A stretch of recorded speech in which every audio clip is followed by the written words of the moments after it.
I want to preface this by stating that I am not a good person, though I try to be.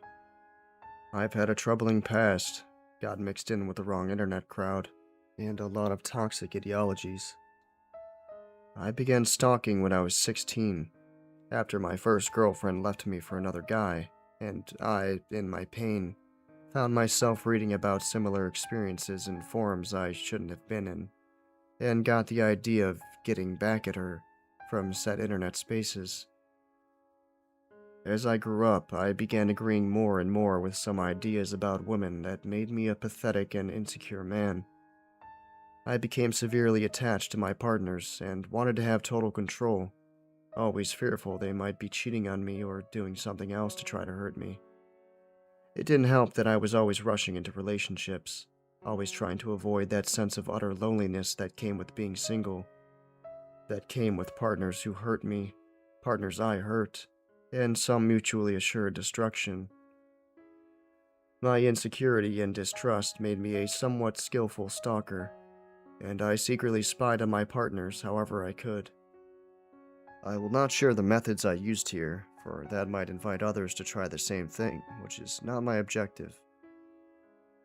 When I was 24, my stalking and hateful behavior almost got me in jail.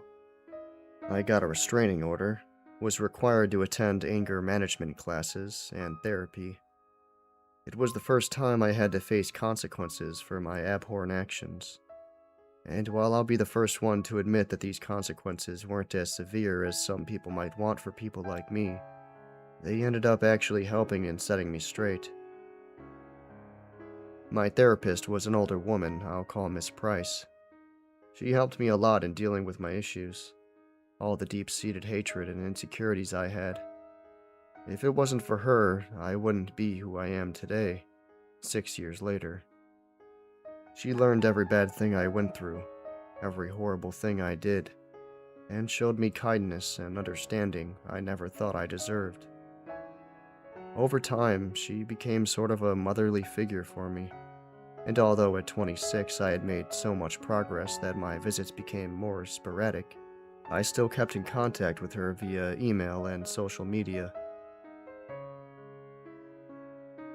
3 years ago, I met Emma, a gorgeous girl with a bubbly personality and a heart of gold, always wearing muted greens and reds in sweaters and scarves, silky brown hair reaching down her back, and a pair of round glasses that completed that cozy look that immediately made me feel attracted to her.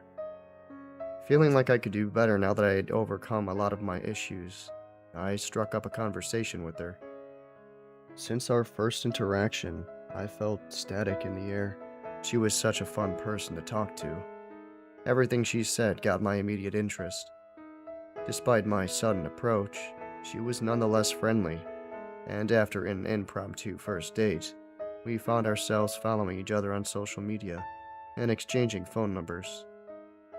The instant attraction was mutual, that much was clear.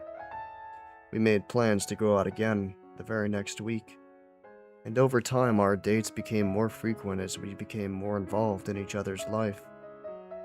Emma was a light fantasy writer and had a blog in which she posted short stories on. She was fairly popular and even had a novel on the works.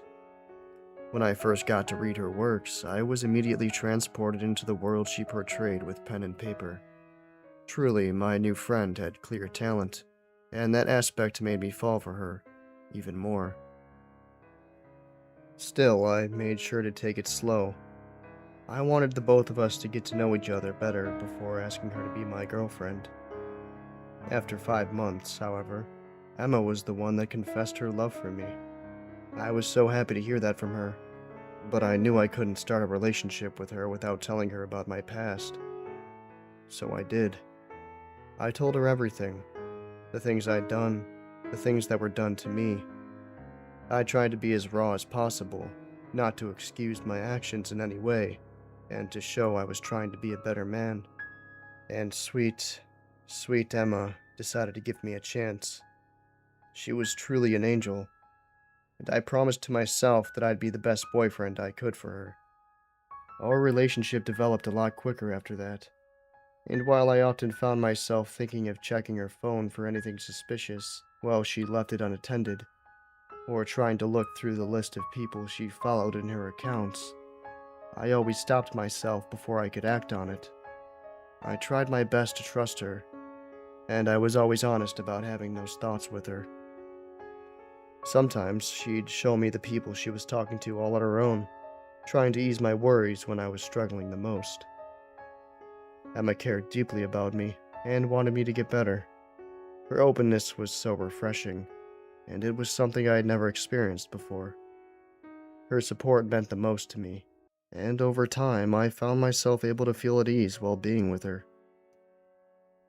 There were still times I felt a worry or a need to do something stalkerish, but it became a lot easier to manage, as I had no real reason to doubt Emma in the slightest.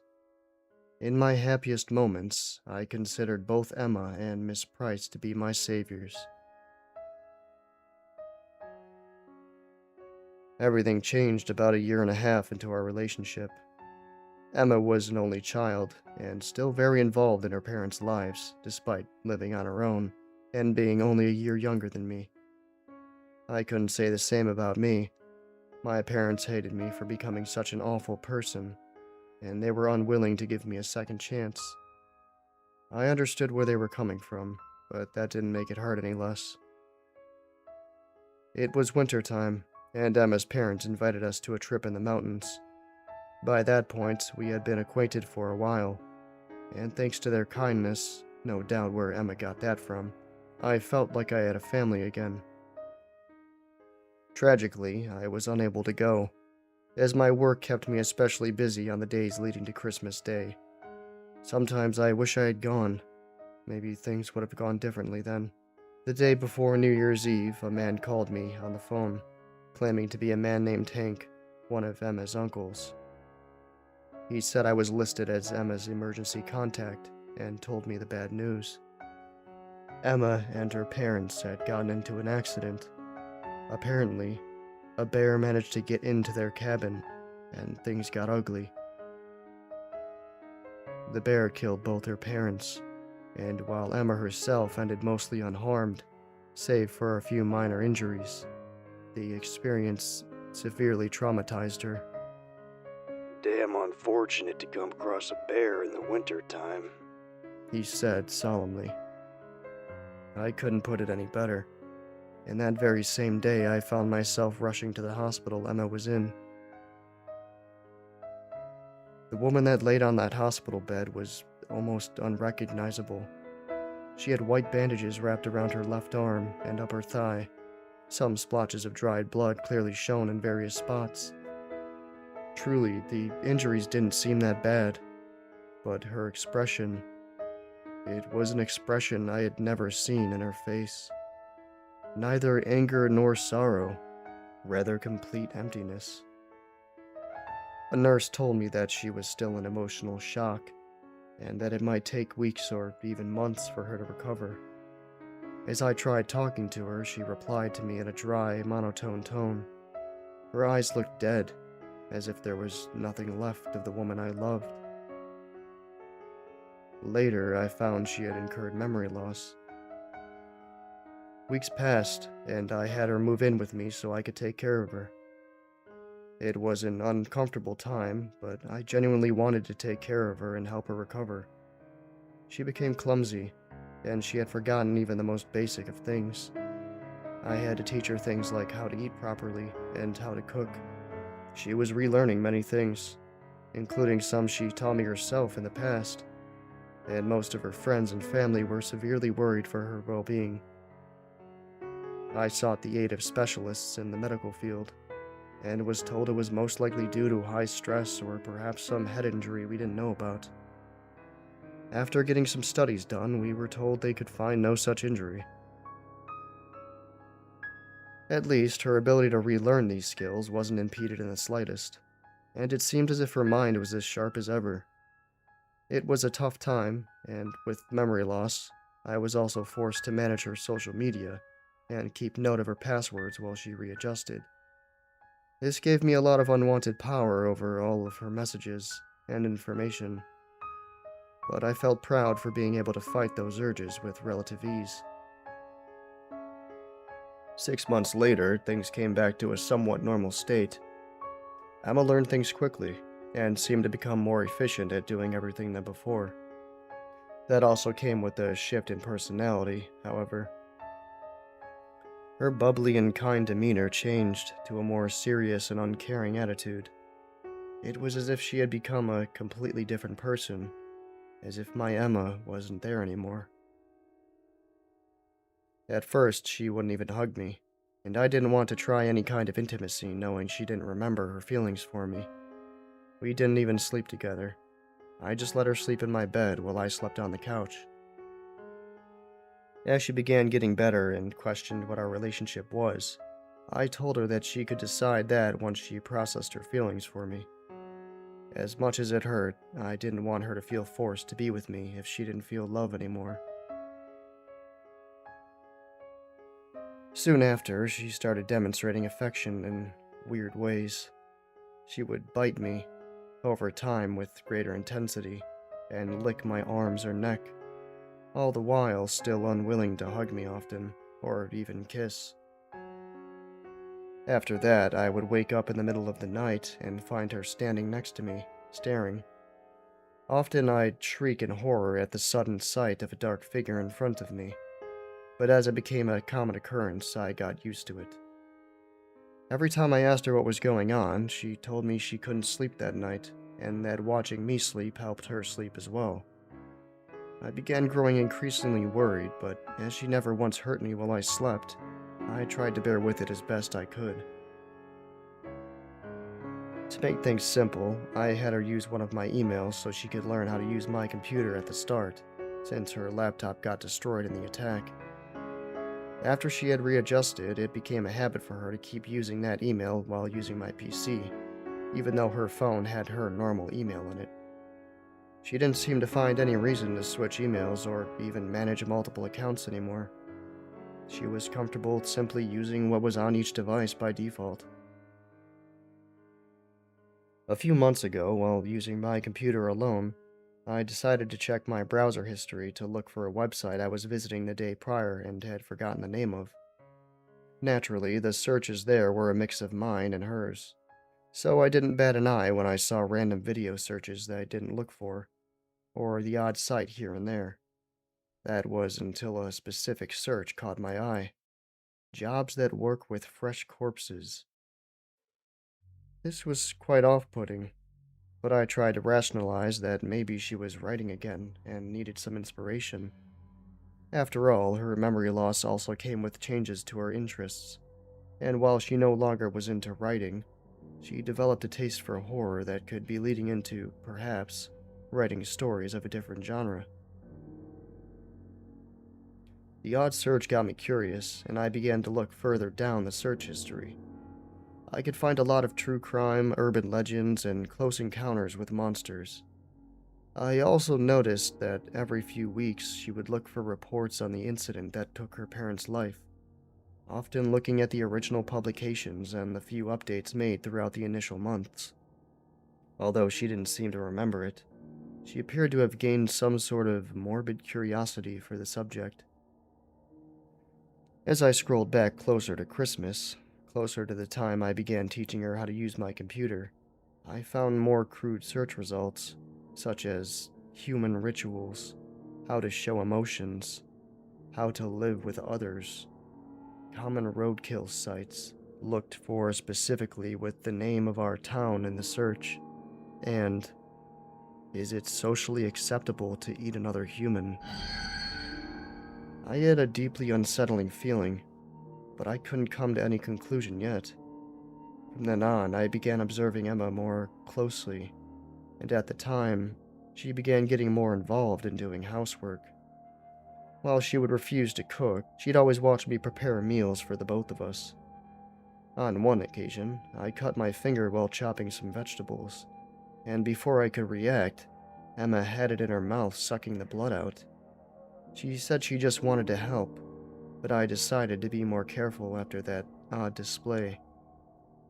When she looked at me, I noticed how her calm demeanor hid something behind it, something I couldn't understand at that point, yet still made me feel uncomfortable.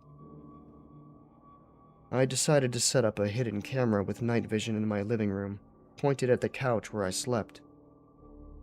I checked the footage recorded at night on a phone app that came with the camera, and noticed her nightly visits continued. Now, if not from the start, they were happening every single night. Over time, I installed more hidden cameras around the house, making sure they weren't many to reduce the chance of her finding them. After watching the footage, I noticed that she had a habit of always standing in front of the window, peeking through the blinds and looking at me as I drove off. Then she'd walk to my computer or sit down and simply look at videos or read things all day long.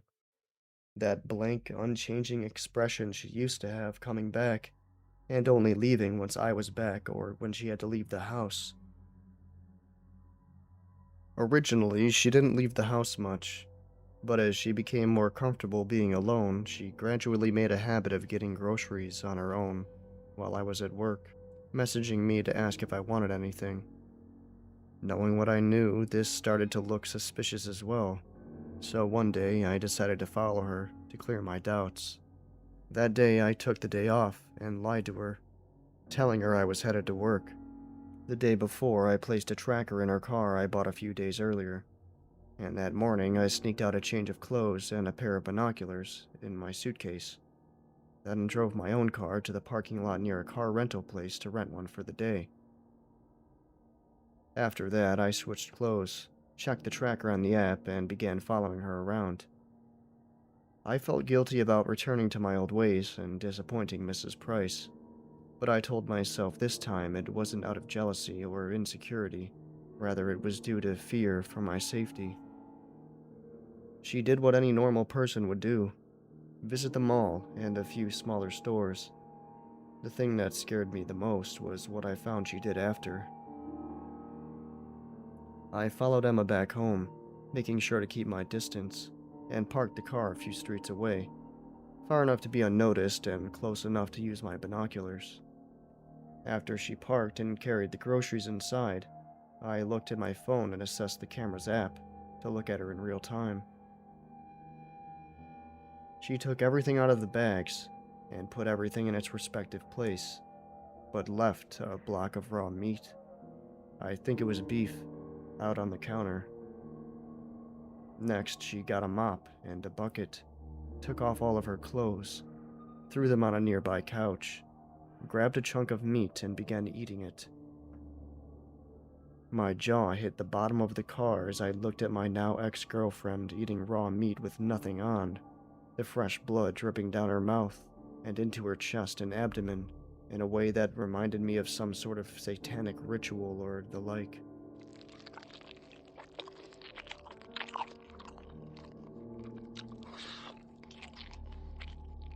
I felt sick to my stomach, unsure if this was some sort of mental illness or something else. And the somewhat low quality of the chewing noises and her grunts simply added to the bizarre experience. Then, as I recovered from the shock and tried to make sense of what I was seeing and hearing, I recalled her search history and her strange fascination with the attack that killed her parents. I believe in the paranormal, but had never experienced anything myself, and I was wondering if what attacked Emma and her parents that day wasn't a bear, but something else. If maybe, just maybe, my beloved girlfriend had fallen victim to the monster as well, and it had come back pretending to be her. Looking back at the video feed, she kept eating the entire chunk of meat, probably about 4 pounds, though I couldn't really tell from the video alone, until it was completely gone. It was an insane amount of meat that no human should eat in a single day, let alone in a single meal. After that, she mopped down the floor, cleaned herself with a few napkins, brought them to the bathroom and flushed them down the toilet. Lastly, she went to take a shower. All the evidence of her feast gone, were it not for me having a recording of it. As far as I could tell, this was the first time she did something like that in the house. No other recording showed her doing anything like that in the past. That night, I came home still pretending to have worked. Fortunately, she didn't ask about it, and we spent the night peacefully. Just in case, I put the phone on my pajama pants, grabbed a kitchen knife, and slid it under my pillow before going to bed. I was twisting and turning, unable to sleep in the slightest. Suddenly, I heard the door of my room open, and I pretended to be asleep as Emma walked towards me and stood right in front of the couch.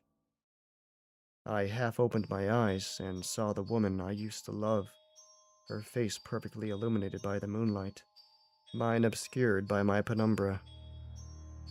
From that experience, I was able to understand the look in her eyes, that look that had sent shivers down my spine multiple times, even though I didn't know why. It was hunger, a ravenous primal hunger. I was her prey. I couldn't move. My breathing started to get heavy, and I had to do my best to keep it under control. I pretended to be asleep while that thing kept looking at me. It felt like I was stuck in that uncomfortable space for hours, but whatever the actual time was, she left after a while. When I felt the danger had passed, I was finally able to fall asleep, and did so almost immediately. I woke up again with a sudden jolt of pain, and found Emma, or the thing masquerading as her, kneeling down and biting down on my left arm. I tried pulling away, and she bit down a chunk of skin off without mercy. "What is wrong with you?" I asked, the adrenaline quickly rushing through my body as I went on high alert, and pushed her away, grabbing the knife with my right hand and pointing it at her while trying to step back. Her words came out so desperate, her voice almost guttural and uncanny. I'm sorry. It's just your fear. It makes me even hungrier.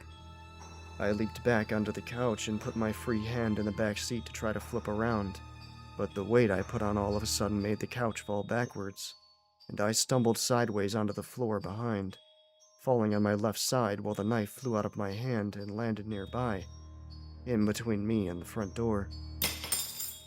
I looked back, and Emma, leaping at me like an animal, landing next to my left leg and biting into the calf. Even through the thick fabric of my pants I was wearing, I felt her teeth sinking into my skin like sharp needles, and while trying to kick at her with my other leg in an awkward way, I used my healthy hand to try and reach the knife. Her mouth wouldn't leave my calf, and it wasn't until she managed to rip yet another chunk of my flesh that she finally let me go. A hole in my pants with blood soaking into the fabric was the only indication that it was my only chance to leave, as it was clear I couldn't fight this thing. I crawled pathetically towards the knife and picked it up, then leaned against the wall next to the front door to unlock it while the creature, now almost completely feral, struggled trying to spit out the cloth stuck in its teeth. The next part was a blur. I recall opening the door and crawling out before closing it behind me. I think the adrenaline coursing through my veins was working overtime, because next thing I knew, I was running out into the street in the middle of the night, while the thing chased after me. I don't know how long that went for, but I'm sure that had I not closed the door while it was distracted, it would have caught up to me before I was saved. I didn't know how this happened, as I lost consciousness when help arrived. I woke up a few days later, finding myself with bandages not only on my calf and wrist, but also on my stomach.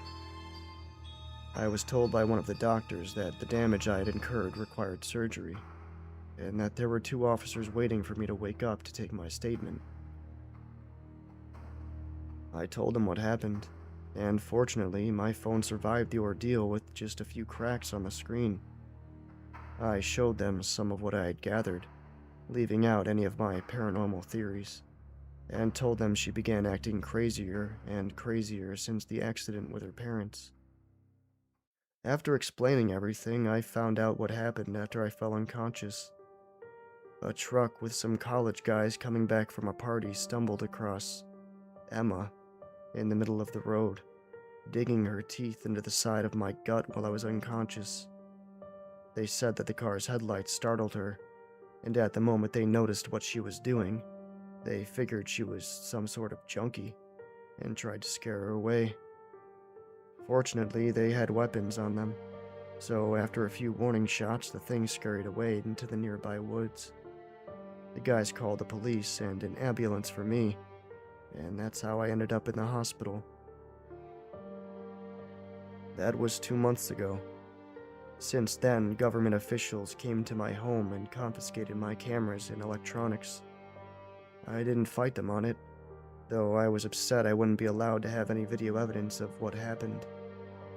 I was told there should be no further issues, but that I should change the locks and get a weapon, just in case. The story that was given to the press was that Emma had suffered a mental breakdown and attacked me, but ran off before police could get to where the guys found me, and hadn't been found since. 9 people have gone missing in that time span. The first 5 were homeless, and sadly that meant the police didn't put too much effort in the investigation.